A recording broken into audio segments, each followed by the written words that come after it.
다윗 왕이 나이가 많아 늙으니 이불을 덮어도 따뜻하지 아니한지라.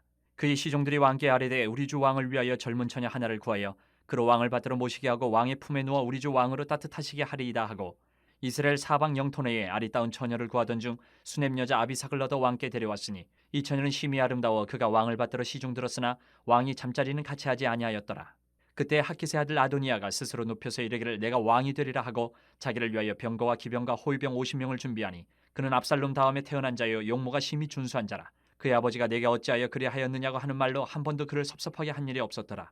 아도니아가 수리아의 아들 요압과 제사장 아비아달과 모이하니 그들이 따르고 도우나 제사장 사독과 여호야다의 아들 분하야와 선지자 나단과 시므이와 레이와 다윗의 용사들은 아도니아와 같이 하지 아니하였더라.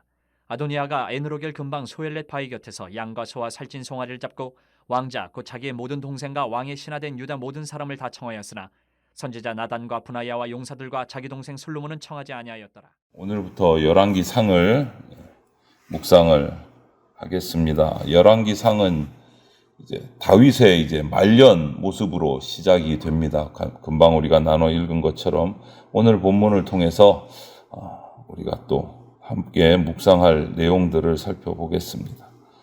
오늘 우리가 살아가는 이 세대는 사람들이 스스로 자기를 높이는 시대예요. 자기가 갖출 것들을 갖추고 자기를 PR한다 그러죠. 영어로 자랑하고 광고하고 내가 이런 능력이 있어. 나를 데려다가 쓰시오.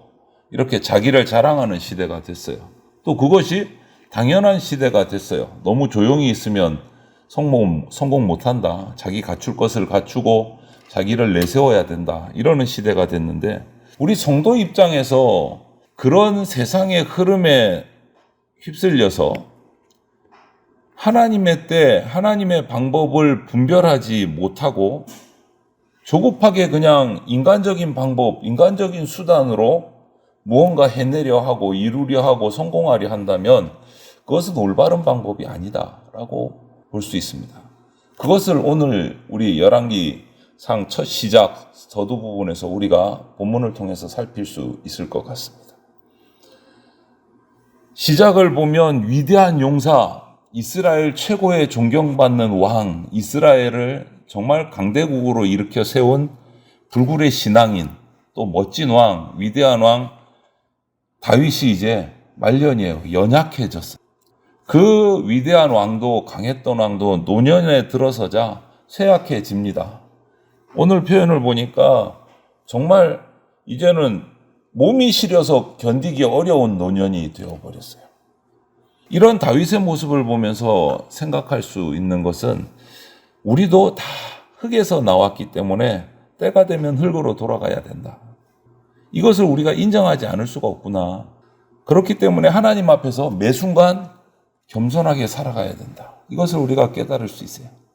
나아가서 우리를 영원 무궁토록 온전하게 돌보시고 다스리는 왕은 오직 예수 그리스도밖에 안 계시는구나. 그것을 우리가 보게 됩니다. 그런 나이 많아 노년에 힘들어하는 다윗을 위해서 또 신하들이 섬길 아비삭이라는 여인을 붙여줍니다.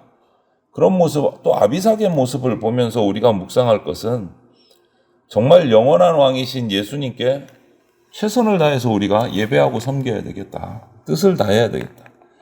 아비삭같이 정말 어떻게 보면 아무것도 아닌 미천한 우리를 하나님께서 부르셔서 왕이신 예수 그리스도 앞에 서서 우리가 예배하게 한다는 것은 너무너무 귀한 은혜다라는 거죠. 사람의 젊음, 힘, 오늘 다윗의 모습을 보면서 영원하지 못한구나. 한때이고 지나가니까 결국은 다 힘도 빠지고 능력도 빠진다. 금방 말씀드렸듯이 소년 다윗이 골리앗을 물맷돌 하나로 그 엄청난 장수를 넘어뜨린 그 다윗 소년 장사가 이제는 자기 몸 하나 건사하지 못하는 그러한 사람이 됐어요. 주변국을 정복하고 온 나라를 다스리고 엄청난 이스라엘의 강대국을 이끌었던 그 왕이 이제는 신하들이 걱정해야 될 왕이 됐어요. 우리 임금님이 힘들어 하시는구나. 추워하시는구나. 걱정하는 사람이 되어버렸어요. 그래서 전도서 12장 1절 말씀이 떠올라요. 공고한 날 나는 아무 낙이 없다고 할 때를 우리가 피할 수가 없는 거예요. 우리는 때가 되면 한계가 있는 육신이기 때문에 다윗과 같이 가는 거예요. 그날이 이르기 전에 우리는 뭐를 해야 됩니까?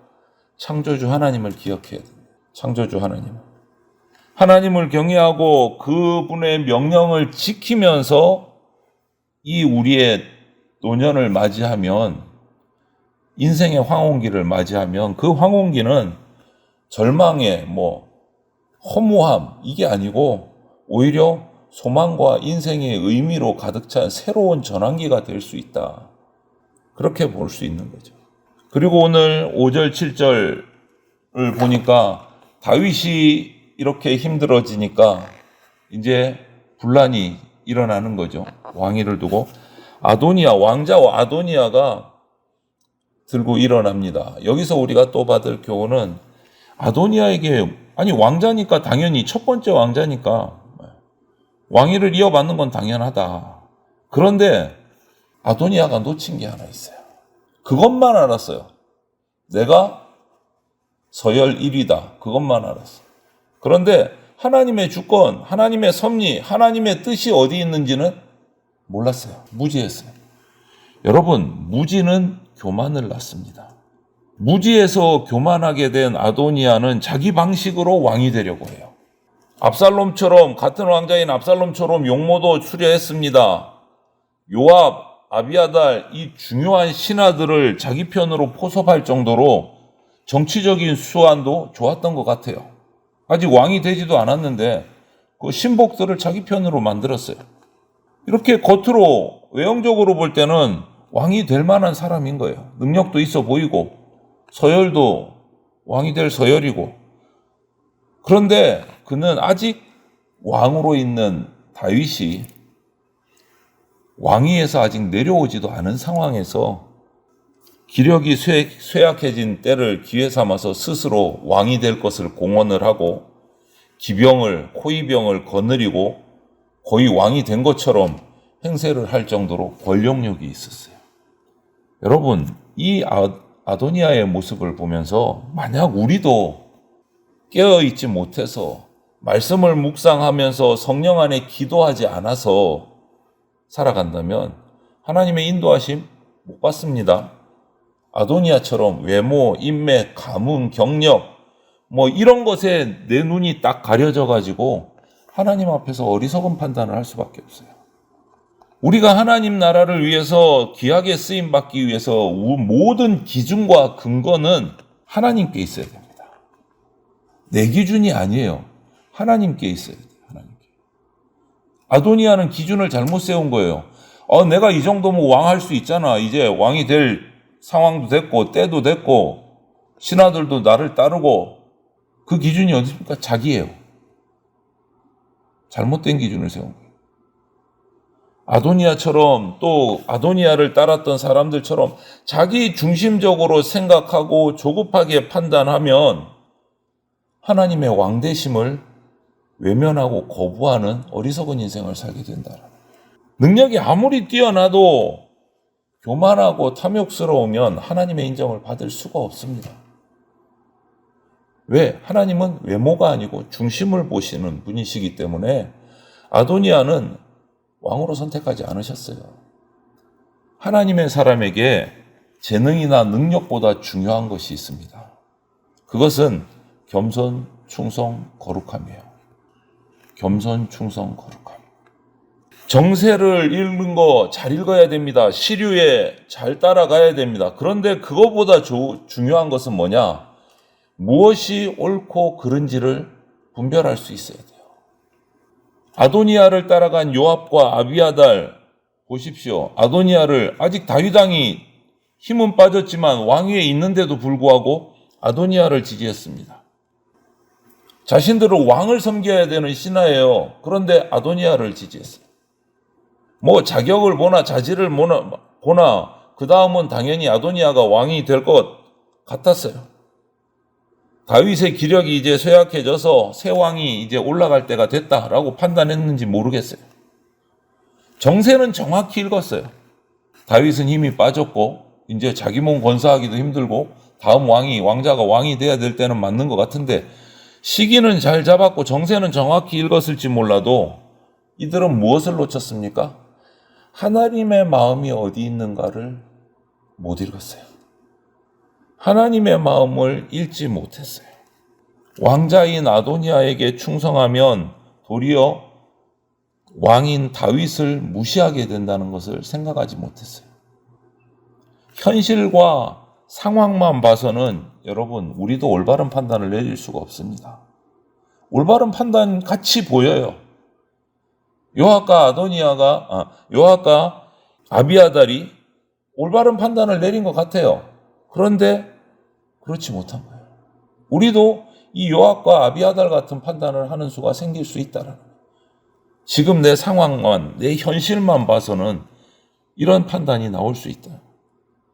여러분, 우리는 하나님의 뜻을 헤아려야 합니다. 그렇게 해야 피조물된 인간의 도리를 할 수 있어요. 하나님의 뜻을 물어야 인간된 도리를 할 수 있어요. 하지만 요압, 아비아달은 스스로 왕이 되려는 아도니아 왕자를 따랐고 아도니아의 악한 뜻을 따라서 다른 사람들과 함께 그 자리에 모였습니다. 그런데 그렇지 않은 무리들도 있어요. 오늘 보니까 일일이 다 적어놨잖아요. 성경이. 사독, 분하야, 나단, 시므이, 레이, 그리고 다윗의 용사들, 이들처럼 아도니아 편에 가담하지 않은 사람들도 있어요. 그런데 요압과 아비아달은 하나님의 뜻, 다윗의 왕권을 무시하고 세상적인 조건을 잘 갖춘 사람을 따르려고 잘못된 판단을 했어요. 우리도 역시 그래서는 안 된다라는 거죠. 입으로는 예수님을 믿는다, 예수님을 모신다, 예수님이 나의 왕이다 이렇게 말하면서도 마음으로는 세속적인 기준으로 판단하고 내 중심적인 이기적인 뜻을 이루기 위해서 어떤 모임에 모여서 그 세력대로 나가는 것, 이래서는 안 된다라는 거예요. 하나님의 말씀과 기도를 통해서 성령의 인도하심을 받지 못하면 오늘 아도니아처럼 아도니아를 지지하고 따랐던 사람들처럼 세속적으로 생각하게 되고 자기중심적으로 판단하게 됩니다. 아도니아처럼 스스로 자기를 높이고 교만한 행동으로 하나님 왕권을 무시하게 돼요. 여러분, 우리를 오늘 이 말씀 앞에서 살피시면 내가 아도니아처럼 행한 적은 없는가? 내 중심적으로 판단하고 하나님의 뜻을 물어보지도 않고, 그렇다면 그런 일이 있다면 우리는 회개해야 돼요. 우리에게도 다윗을 끝까지 섬긴 그 아비삭과 그 신하들처럼 예수 그리스도를 따르고 그분의 뜻에 순종하는 일에 우리가 맡겨진 사람들이에요. 사명을 받은 사람이에요. 우리는 철저하게 예수 그리스도를 섬겨야 되는 사람이에요. 예수님께 최고의 존경을 드려야 되고 마음과 뜻과 정성을 다해서 경배해야 합니다. 천하고 낮은 우리를, 지옥으로 빠질 수밖에 없는 우리를 하나님이 선택하시고 예수 그리스도를 보내주셔서 우리를 살리셨고 주님과 함께 갈 수 있도록 길을 열어주셨어요. 그래서 우리를 뭐라고 부르셨습니까? 왕같은 제사장으로 세우셨어요. 왕같은 제사장. 이것을 잊으면 안 돼요. 지옥으로 빠질 수밖에, 영벌에 빠질 수밖에 없는 우리를 왕같은 제사장으로 세워주셨어요. 이것을 잊으면 안 됩니다, 여러분. 하나님은 교만한 자를 대적하시고 겸손한 자를 자기 때에 높여주시는 분이세요. 이것을 잊으면 안 됩니다. 우리는 스스로 왕이 되고자 하는 이런 교만들, 내 생활, 우리의 삶 속에서 버리고 우리의 영원한 왕이신 예수 그리스도만을 따르고 섬기는 인생이 되어야 됩니다. 그렇게 될 때 우리는 형통의 복을 누리고 하늘의 길을 갈 수 있게 되는 겁니다. 오늘 이 열왕기상의 서두 부분을 보면서 인간의 허무함, 인생의 허무함도 살피시고 우리의 주인이 누구인가? 인간이 아님을 기억하시고 나를 예수 그리스도를 섬기는 자로 세워주셨음을 기억하시면서 우리의 그 섬김이 결코 흔들리지 않도록 하나님의 뜻을 묻고 순종하는 자가 될 수 있도록 기도하는 저와 여러분들이 되시기를 소망합니다. 아멘.